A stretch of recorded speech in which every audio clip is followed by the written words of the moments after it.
आज आपण बोलणार आहोत वाशिम जिल्हा परिषदेच्या सेस फंड योजनेबद्दल, जी 2025-26 साठी आहे.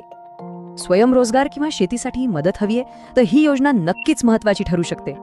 तर वाशिम जिल्हा परिषदेने त्यांच्या सेस फंडातून अनेक योजनांसाठी अर्ज सुरू केले आहेत. या योजनेत शिलाई मशीनपासून ते शेतीच्या अवजारांपर्यंत बरंच काही आहे. स्वयंरोजगारासाठी शिलाई मशीन मिळून स्वतःचा व्यवसाय सुरू करण्याची ही एक मस्त संधी आहे.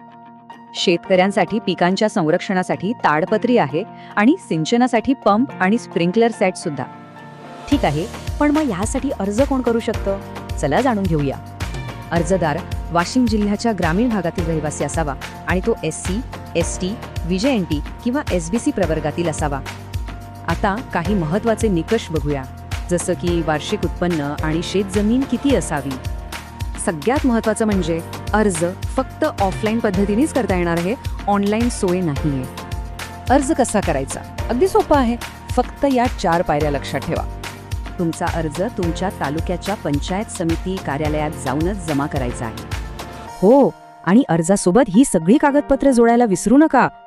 एका प्रतिज्ञापत्रावर हे लिहून द्यावं लागेल की मिळालेल्या वस्तू विकणार नाही किंवा भाड्याने देणार नाही. यालाच DBT म्हणतात, म्हणजे साहित्य खरेदी करा आणि सबसिडी थेट बँक खात्यात जमा होईल. एक गोष्ट लक्षात ठेवा, अर्ज अपूर्ण असेल किंवा वेळेनंतर दिला तर तो स्वीकारला जाणार नाही. आणि ती शेवटची तारीख आहे 19 डिसेंबर 2025. ही तारीख लक्षात ठेवा. या तारखेनंतर एकही अर्ज स्वीकारला जाणार नाही, त्यामुळे अजिबात उशीर करू नका. तर मग या योजनेसाठी अर्ज करणार की नाही, विचार करा आणि लवकर निर्णय घ्या.